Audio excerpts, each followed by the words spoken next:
नमस्कार दोस्तों, खूनी स्वाद के एक और नए एपिसोड में मैं आज आप लोगों के सामने एक अघोरी से जुड़ी सच्ची घटना लेकर आ गया हूँ, जिसे सुनकर आप लोगों के मन में एक डर का ऐसा रोग पैदा हो जाएगा जो आज से शायद आपने पहले कभी महसूस नहीं किया होगा।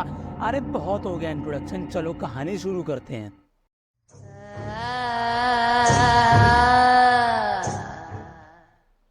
दरअसल ये कहानी है दो दोस्तों की, मुकेश और पप्पू। मुकेश और पप्पू दोनों ही गांव में साथ रहा करते थे। गांव में मतलब इनकी ज़िंदगी बढ़िया चल रही थी। दोनों समय के साथ साथ धीमे बड़े होते गए। बड़े होते होते जो पप्पू था, इसका कोई भी ध्यान नहीं, कमाई धमाई खेल कूद में लगा रहता था। मतलब रात रात भर अय्याशी करता था। घर पे देर रात आता, 12 बजे, कभी 2 बजे, कभी 3 बजे देर रात आता था। अब गांव के हिसाब से ये सारी चीज़ें बहुत ज़्यादा ओवर हो जाती हैं। गांव में ही रात जो होती है वो 9-10 बजे सब लोग सो जाते हैं। लेकिन ये जो पप्पू ठहरा, 2 बजे आ रहा है, 3 बजे आ रहा है, 4 बजे आ रहा है। मुकेश के साथ इसकी बड़ी जमती थी और ये दोनों गांव में बहुत ज़्यादा हुड़दंग मचाया करते। हुड़दंग मचाते मचाते मतलब रात को 2 बजे 3 बजे अपने घर लौटा करते। इसी सब के चलते इनके घर वाले भी इनसे बहुत ज़्यादा परेशान रहने लगे। इन लोगों का यूँ रात रात भर अपने घर लौटना 2 बजे 3 बजे, मतलब ये गांव के हिसाब से बहुत ज़्यादा ओवर हो जाता है। और आज भी गांव में 10, 11, साढ़े 11 बजे लोग गहरी नींद में सो जाते हैं। और ये जो मैं आपको बात बता रहा हूँ, ये आपको मैं बात बता रहा हूँ आज से तकरीबन 1993 की, मतलब 30 साल पुरानी बात रही होगी। उत्तर प्रदेश के छोटे से गांव मनिया में ये दोनों मुकेश और पप्पू रहा करते थे। मतलब इन्होंने अपने गांव में तहलका मचाया हुआ था। जब कभी भी इन्हें मौका मिलता, ये दोनों दबा के शराब पिया करते, बहुत ज़्यादा शराब। और घर पे भी ऐसे शराब के नशे में धुत आते थे। इनसे, इनकी इन हरकतों से दोनों इनके घर वाले जो थे बड़े ही परेशान रहा करते थे इनसे।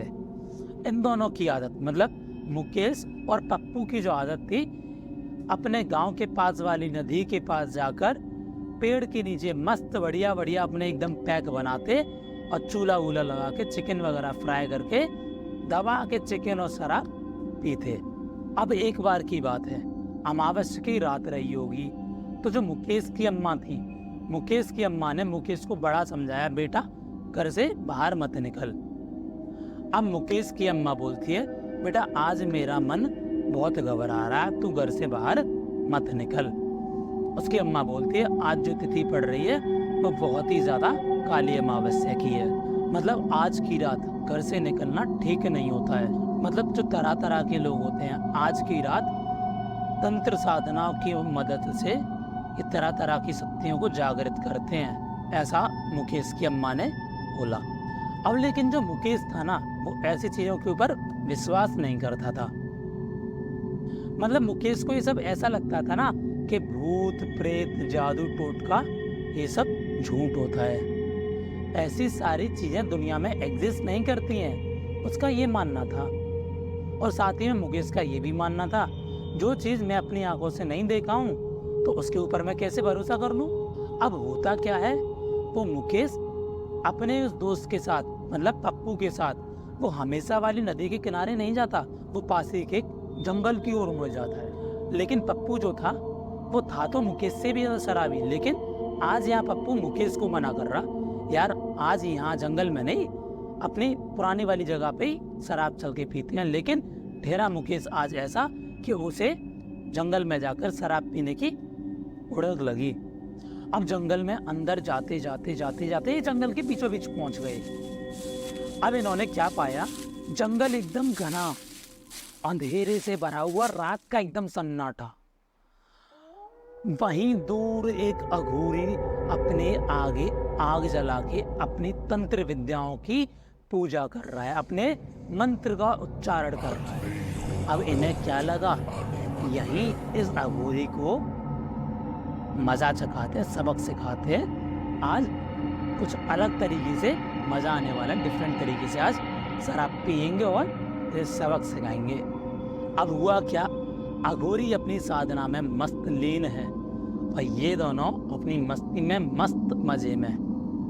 इन्हें कोई टेंशन नहीं है। आज इन्होंने ठान लिया कि अघोरी को आज सबक सिखाना है।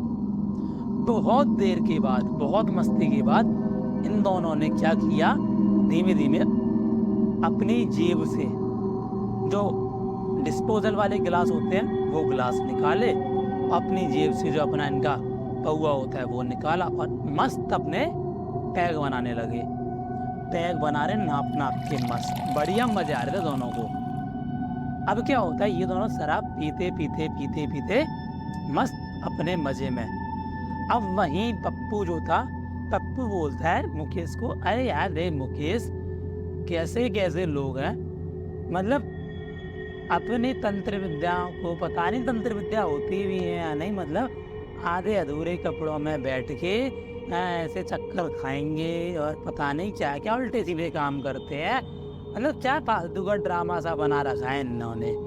ऐसा पप्पू बोलता है मुकेश। अब जैसे ही ये बात अघोरी बाबा सुने, मुड़कर पप्पू की तरफ देखते हैं, गुस्से में एकदम खौल चुके थे और पप्पू को बोलते हैं, तू मेरा इतनी देर से मजाक उड़ाने की कोशिश कर रहा है, मैंने कुछ नहीं कहा, लेकिन अब तू अपनी सीमा पार कर रहा है, तूने मेरी साधना के ऊपर उंगली उठाया है। अब अच्छा रहेगा कि तू चुप रहे, वरना कुछ ऐसा करूंगा कि तू जिंदगी भर तक याद रखेगा। ऐसा अघोरी जी बोलते हैं पप्पू को। अब ये बात सुनकर दोनों और हंसने लगे। मतलब पप्पू बोलता है कि क्या कर लेंगे बाबा। अब पप्पू बोलता है अघोरी जी को, बड़े भूत प्रेत बुला रहे हैं बाबा, भूत प्रेत बुला रहे हो तो दिखा दीजिए, मान जाएंगे, होते हैं बड़े भूत प्रेत, आए बाबा। ऐसा बोलकर अघोरी जी को, मतलब उसने ललकार दिया, अघोरी जी को गुस्सा दिला दिया। अब अघोरी जी बोलते हैं पप्पू को, मेरी साधना, मेरी क्रिया किसी को सबूत देने की मोहताज नहीं है, तुम थोड़ा अटके काम करो, मुझे मेरा काम करने दो, वरना बहुत पछताओगे आज की रात। सोचोगे आज की रात कि क्यों पहुंच गए तुम लोग यहाँ आज की रात। वापस से अब अघोरी जी अपना वही मंत्रोच्चारण करने लगे।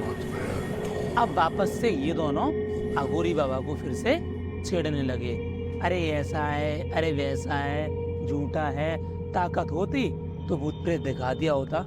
अब अघोरी बाबा पलटे, आओ आओ आज तो मैं भूत प्रेत दिखाऊं। अघोरी बाबा ने इन दोनों को बुला लिया। अब अघोरी बाबा बोलते हैं इन दोनों को, अगर मैंने तुम्हें दिखा दिया तो तुम जो बोलोगे वो मैं करूंगा, और मैं ना करके दिखा पाया तो मैं तुम्हारा जिंदगी भर दास बन के रहूंगा।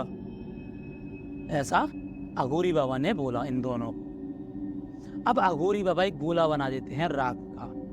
शायद ये राख इनकी शमशान से लाई हुई राख थी। अब पहले घेरे में बोलते हैं पप्पू को, बैठ जाओ। अब दूसरा घेरा बनाते हैं, फिर बोलते हैं मुकेश को, बैठ जाओ। अब दोनों बैठ जाते हैं। फिर अघोरी बाबा वापस से अपने कुछ मंत्रोच्चारण करना शुरू कर देते हैं। अब यहाँ मुकेश और पप्पू को लग रहा था क्या मजाक कर रहे हैं, मंद मंद मुस्कुरा रहे हैं, मतलब 5 से 6 मिनट हो गई लेकिन कुछ हुआ नहीं। दोनों आपस में बोले यार कुछ भी कर रहा है। अब ये दोनों उठने ही वाले थे, लेकिन इन दोनों को पायल की आवाज सुनाई दी। घने जंगल में ये पायल की आवाज जोर जोर से गूंज रही थी। ये दोनों हैरान हो गए कि इस तरह की चीजें तो ये दोनों केवल फिल्मों में ही सुने हैं, असली में आज ये कैसे हो रहा है। अब ये आवाज नजदीक आती हुई समझ में आई। अब पीछे एक बरगद का पेड़ मौजूद था। उस पेड़ के पीछे से एक औरत निकली। इस औरत की उम्र 28-29 साल की समझ में आ रही थी, लेकिन पता नहीं रियल में क्या रही होगी। लेकिन ये औरत बहुत ही ज्यादा खूबसूरत थी। लंबे घने बाल, नीली नीली आंखें और सोने सा दमकता इसका बदन, मतलब इतनी गोरी कि सोने की चमक भी इसके आगे फीकी पड़ जाए। ये लड़की इनके आगे घुंघरू पहनकर नाच रही थी। ये दोनों देखकर बिल्कुल हैरान हो गए कि आज की दुनिया में ऐसे कपड़े कौन पहनता है और हमारे गांव में ऐसा नाचने वाला कौन आ गया। मतलब बहुत ही ज्यादा हैरान हो गए दोनों। खैर, ये दोनों अभी भी बैठे हुए हैं, लेकिन बाबा अभी भी मंत्रोच्चारण कर रहा है। अब बाबा ने धीरे धीरे हिलना भी शुरू कर दिए, लेकिन इन दोनों को समझ में नहीं आ रहा है कि चल क्या रहा है। ये दोनों अलग ही कंफ्यूज थे। बाबा यहाँ कोई तमाशा कर रहे हैं क्या कि उतने में से ही दूसरी तरफ से और पायल की आवाज सुनाई देने लगी। अब बाबा फिर से हिल हिल के ऐसे और मंत्र उच्चारण करने लगे। तभी वहीं दूसरी तरफ से मतलब कोई एक अजीब सी आवाज निकाल रहा हो, जैसे इस तरह की आवाज निकालते हुए एक और औरत इनके पास आई। अब जिस साइड पप्पू बैठा था उस साइड वो आके नाचने लगी। अब ये दोनों इन दोनों औरतों की हरकतें देखकर थोड़े से घबराने लगे। बाबा अभी भी अपना मंत्र उच्चारण करने लगे और जोर जोर से हिलने लगे। तभी और तेजी से आवाजें आने लगी। वही ऐसी उल्टी सीधी सी आवाजें आने लगी, मतलब वही ऐसी भूतिया प्रेतों वाली आवाजें आने लगी। पीछे से और दो औरतें आई, इस तरफ से भी और दो औरतें आई। अब ये सब औरतों ने इन लोगों के घेरे को घेर लिया था। अब ये दोनों घबरा गए। अब एक दूसरे को इशारा किए, चल अब चल लेते हैं, बेहतर है। अब ये दोनों अंदर से तो काफी ज्यादा डर चुके थे, लेकिन ये दिखाना नहीं चाह रहे थे एक दूसरे को कि डरे हुए हैं। अब जैसे ही इन्होंने उठ के वहां से चलना शुरू कर दिया, इन्होंने पाया कि इन दोनों के पीछे वो औरतें भी चली हुई आ रही हैं। वो अघोरी बाबा चला नहीं आ रहा था, वो औरतें इनके पीछे चली आ रही थी। अब ये दोनों बहुत तेज भागे। इन दोनों को समझ में नहीं आ रहा था कि घर का रास्ता कहाँ है। अब ये शराब की वजह से हो रहा था, मानो किसकी वजह से हो रहा था, लेकिन ये अपने घर का रास्ता भटक चुके थे। अब इन्होंने जैसे ही पीछे पलट के देखा भागते भागते, तो इन्हें वो औरतें दिखाई नहीं दी। अब इन दोनों ने बोला, चलो अच्छा है पीछा छूटा। अब इन दोनों को समझ में नहीं आ रहा था कहाँ पहुंचे, पता ही नहीं लगा। अब ये दोनों आपस में बात करते। अब ये दोनों सोचते हैं, यार आधी रात तो हो गई है और भाई 1-2 बज ही रहे हैं। अब घर का रास्ता तो रात को मिलना नहीं है, यहीं आराम से जो बची हुई बोतल है, गिलास विलास तो वहीं बाबा के पास रह गई, बची हुई बोतल है उसे खत्म कर देते हैं। अब ये दोनों बिना पानी के उस दारू की बोतल को मुंह से लगाकर मस्त पीने लगे। अब थोड़ी देर बाद इनको नशे जो थे बहुत हो गए। अब बात करते करते ये दोनों आपस में क्या बोलते हैं, यार मुझे नहीं लगता वो जो औरतें आई थी वो सचमुच में कोई भूत थी।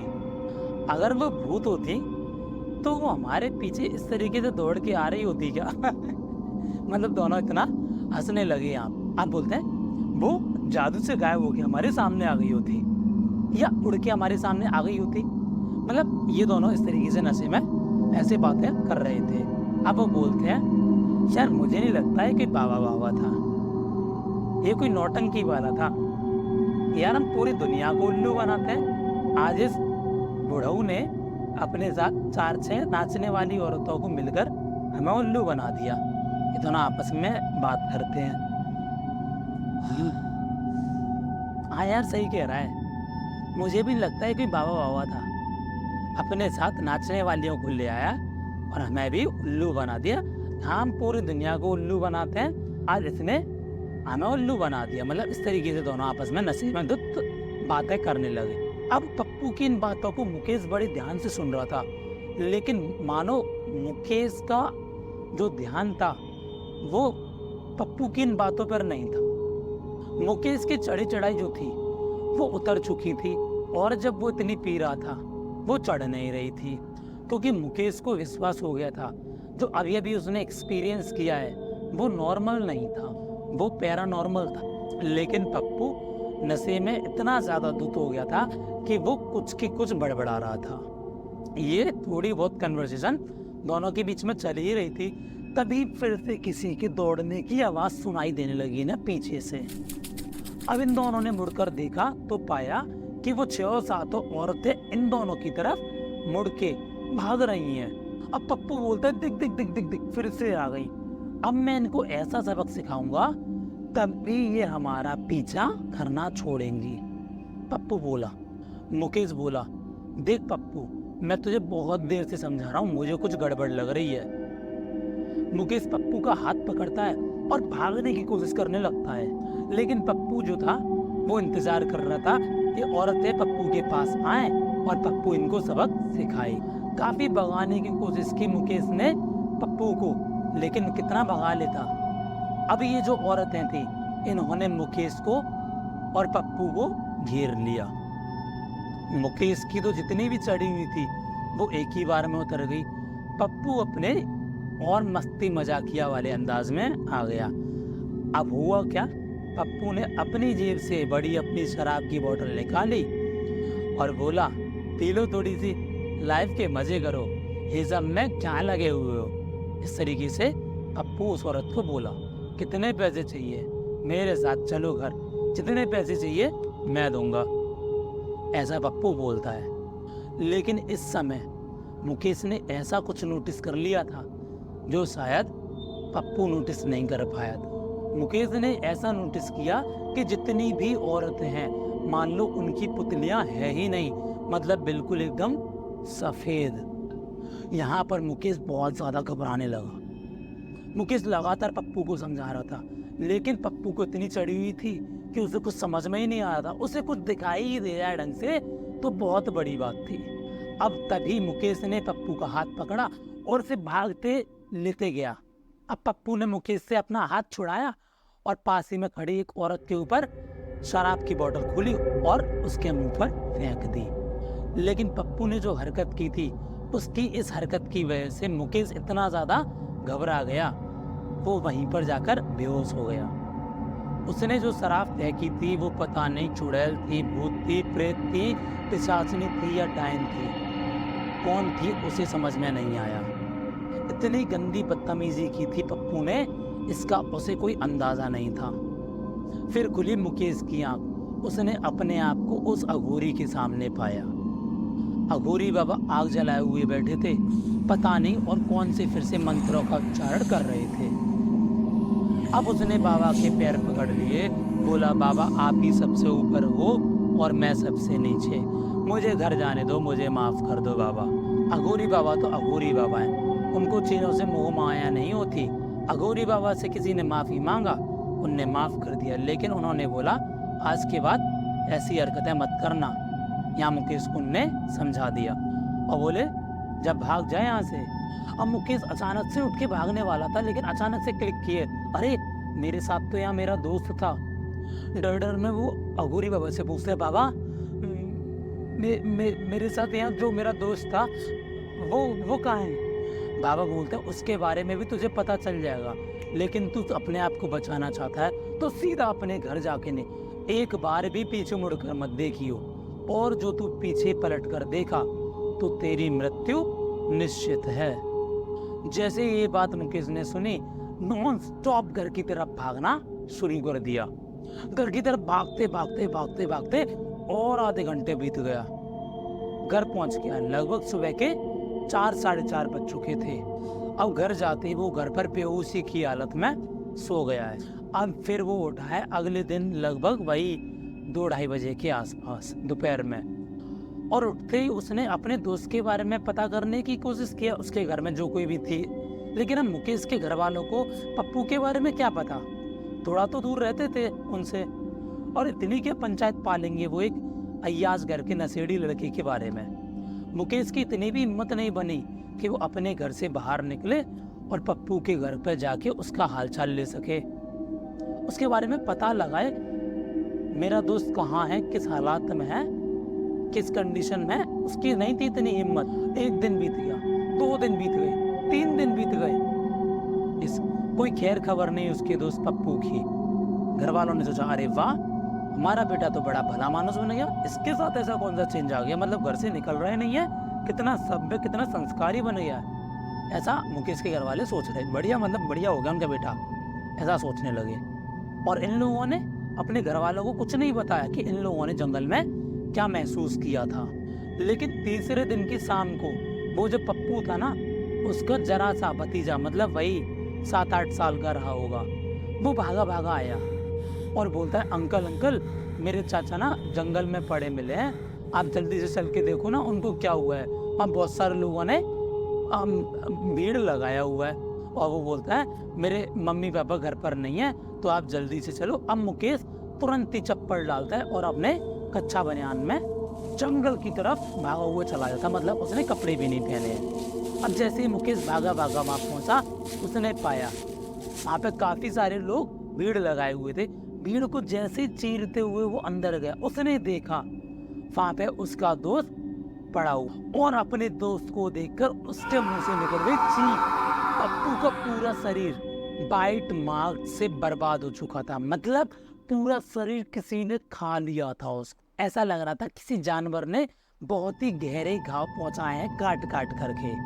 बाइट मार्क्स बहुत ही ज्यादा गहरे हैं, उनमें से खून बह रहा है और उनके ऊपर मक्खियां भिनभिना रही हैं और किसी ने पप्पू की आंखें निकाल ली हैं। ऑब्वियसली पप्पू की मृत्यु हो चुकी है। उसे ये सब देखकर अपनी आंखों पर विश्वास नहीं हुआ और वो जब देखा है पप्पू को इस हालत में, मुकेश समझ गया है कि पप्पू मर चुका और अब नॉन स्टॉप भागा भागा भागा भागा घर में। आने वाले 15 दिन तक मुकेश ने अपने आप को बंद कर लिया, लेकिन समय दुनिया भर के जख्म के घाव भर ही देता है।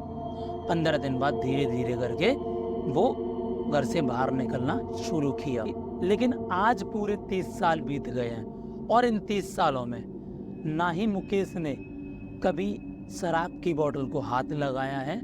रात को 8 बजे के बाद वो अपने घर से कहीं निकला है। ये कहानी मुझे लिखकर भेजी थी मुकेश के भांजे रवि ने। तो यार ये थी मुकेश और पप्पू की कहानी। वीडियो बनाते बनाते कब रात का 1 बज गया